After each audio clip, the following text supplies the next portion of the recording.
కేంద్ర ప్రభుత్వం వివిధ కేటగిరీల్లో స్వచ్ఛ సర్వేక్షణ్ అవార్డులను ప్రకటించింది. ఆంధ్రప్రదేశ్లోని విశాఖపట్నం, రాజమహేంద్రవరం, విజయవాడ, తిరుపతి, గుంటూరుకు అవార్డులు దక్కాయి.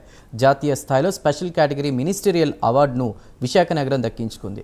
ఇక రాష్ట్ర స్థాయిలో ministerial అవార్డుకు Rajamahendravaram ఎంపికైంది. Swachh super league cities విభాగంలో విజయవాడ, గుంటూరు, తిరుపతి నగరాలు ఎంపికయ్యాయి.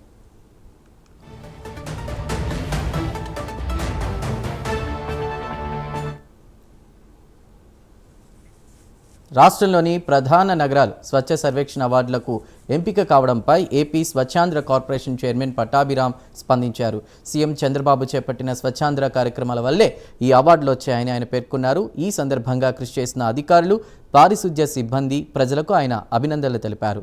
డీటెయిల్స్ని మా ప్రతినిధి శ్రీనివాస్ అందిస్తారు. శ్రీనివాస్.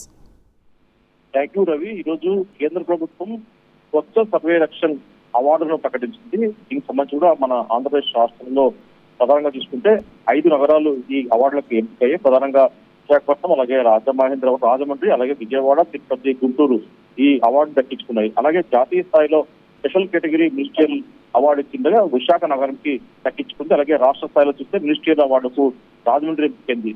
స్వచ్ఛ సూపర్ లీగ్ సిటీస్ విభాగంలో భాగంగా విజయవాడ, గుంటూరు, తిరుపతి నగరాలు ఈ స్వచ్ఛ సర్వేక్షణ్ అవార్డులు దక్కించుకున్నాయి. అయితే ఈ రాష్ట్రంలోని 5 ప్రధాన నగరాల్లో స్వచ్ఛ సర్వేక్షణ్ అవార్డు ఎంపిక కావడంపై కూడా AP Swachhandhra corporation chairman Pattabhiram హర్షం వ్యక్తం చేశారు. సీఎం చంద్రబాబు నాయుడు చేపట్టిన స్వచ్ఛాంధ్ర కార్యక్రమం వల్లే రాష్ట్రానికి ఈ 5 నగరాలు కూడా అవార్డు దక్కాయని చెప్పేసి కూడా ఆయన పేర్కొన్నారు. ఈ సందర్భంగా ఈ అవార్డు దక్కేందుకు కృషి చేసిన అధికారులు, అలాగే పారిశుద్ధ్య సిబ్బందిపై కూడా పట్టాభిరామ్ వాళ్ళకు అభినందనలు తెలిపారు. అదే రాష్ట్రంలో స్వచ్ఛాంధ్ర ప్రదేశ్ ఏదైతే ఉందో దానికి అందులో భాగంగానే స్వచ్ఛ సర్వేక్షణ అవార్డులకు ఎంపిక కావడం పట్ల సర్వత్రా కూడా హర్షం వ్యక్తం అవుతుంది. రవి. Right, thank you.